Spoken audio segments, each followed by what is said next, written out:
थोड़ी दूर जाते हैं कि कुछ गोपियां आपस में बात कर रही है। उसमें से एक गोपी ने कहा, रे ये सोने का रथ किसका है? दूसरी कहती है, तुझे याद नहीं? अरे अक्रूर इसी रथ में तो आया था कृष्ण को ले जाने। अब क्या ले जाने आया है? बोले वो कंस की मृत्यु हो गई है ना, तो उसका श्राद्ध है, तो मांस ले जाने आया हूं। श्राद्ध में मांस कौन परोसता है?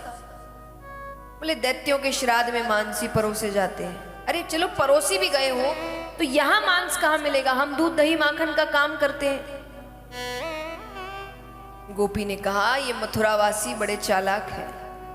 इनको पता है कि जब से कृष्ण गया है ना, ब्रज में सारे मृत घूम रहे हैं, कोई जिंदा नहीं है। और इन्होंने तो अपने स्वाद का भी ध्यान रखा है कि जो प्रेमी होते हैं उनका हृदय बड़ा मीठा होता है। तो एक गोपी ने कहा, तो तुम्हारा हृदय मांगेंगे तो तुम दे दोगी? क्यों नहीं? वो गोपी कहे, मामा के श्राद्ध में भांजा भी तो होगा, सारे काम वही देख रहा होगा। वो दूर से देखकर पहचान जाएगा ये किस गोपी का हृदय है। हम उससे नहीं मिल सकते, वो हमारे हृदय ही देख ले कि हमें कितनी तकलीफ हो रही है। कैसे भाव है? ऐसे भाव एक बार मीराबाई के थे। मीराबाई रोज भगवान के भजन गाती थी और भगवान रोज आते थे। एक दिन भगवान ने सोचा थोड़ी परीक्षा ली जाए, भगवान नहीं आए। अब पेड़ के नीचे बैठी है, वो भजन गाए जाए रोए जाए, गाए जाए रोए जाए, भगवान आ नहीं रहे। अब पेड़ के ऊपर एक कौवा बैठा था, वो बड़ा आवाज कर रहा था, बार बार बार बार बार बार। तो एक तो भगवान नहीं आ रहे, ऊपर से ये आवाज। तो मीराबाई उस कौवे से कहती है,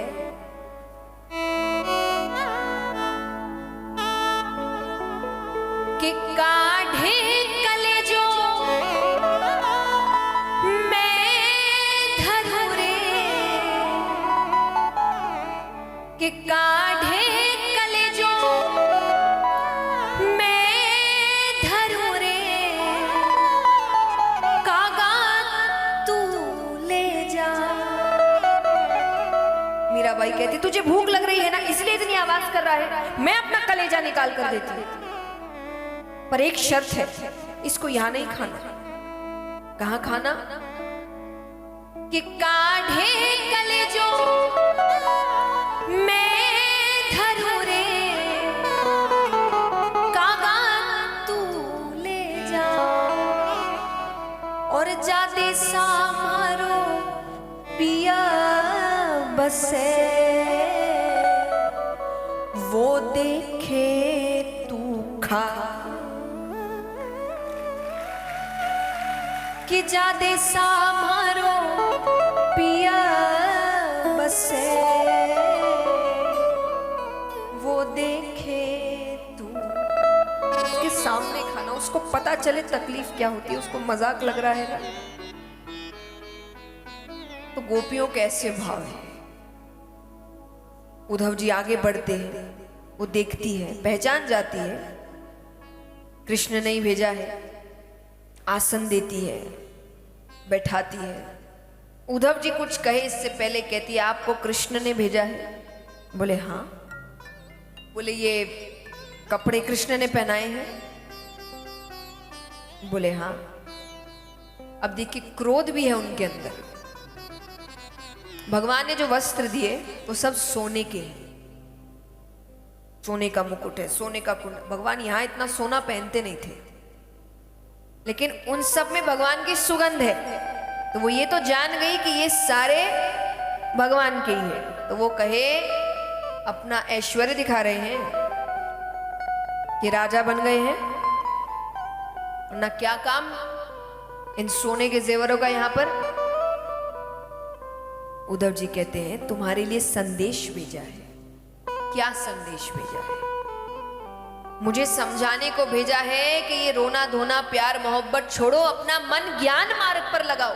अरे वो किसी का पुत्र नहीं, उसका कोई रूप नहीं, उसके हाथ नहीं, उसके पैर नहीं, उसकी आंखें नहीं, वो एक शक्ति है।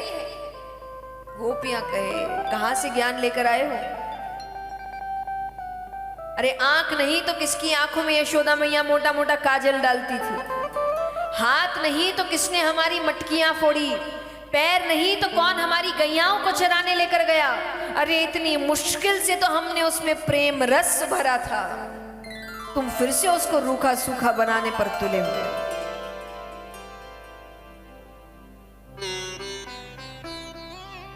और क्या कहा? मन ज्ञान मार्ग पर लगाओ। बोले हाँ। तो बोले आप तो बड़े ज्ञानी हैं। बोले हैं। तो ज्ञानी है तो बताइए कि मन कितने होते हैं? मन माने दिल, कितने होते हैं बताइए जोर से, कितने होते हैं? एक। गोपियों ने कहा वो तो कब का कृष्ण को दे दिया। अब ज्ञान मार्ग पर लगाने के लिए मन होना भी तो चाहिए ना। उससे कहो वापस करे, वो वापस कर दे तो हम ज्ञान मार्ग पर लगा दे। फिर पीछे से एक गोपी आती है, नहीं नहीं, अरे चलो ज्ञान मार्ग पर लगाना चाहे भी तो उससे मिलेगा क्या? उद्धव जी ने कहा मोक्ष मिलेगा, मुक्ति मिलेगी, कल्याण होगा, स्वर्ग मिलेगा। गोपी कहती है ठोकर मारते हैं से स्वर्ग को हम, जो हमें कृष्ण प्रेम से दूर कर दे ऐसा स्वर्ग नहीं चाहिए हमें। और अगर इस अवस्था में रहने के कारण, इस प्रेम में रहने के कारण हमें नरक मिलेगा तो हम जन्मों जन्मों नरक में रहने को तैयार हैं।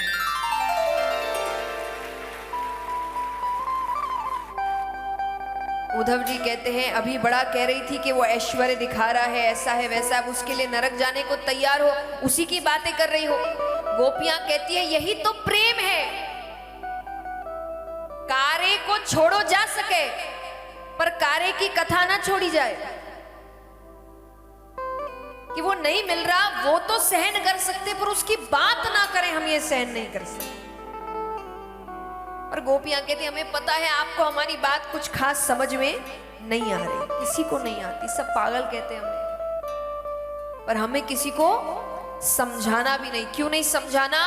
क्योंकि हमारी बात या तो हम जानते हैं या तो कृष्ण जानता है। आपके पल्ले नहीं पड़ने वाली है बात।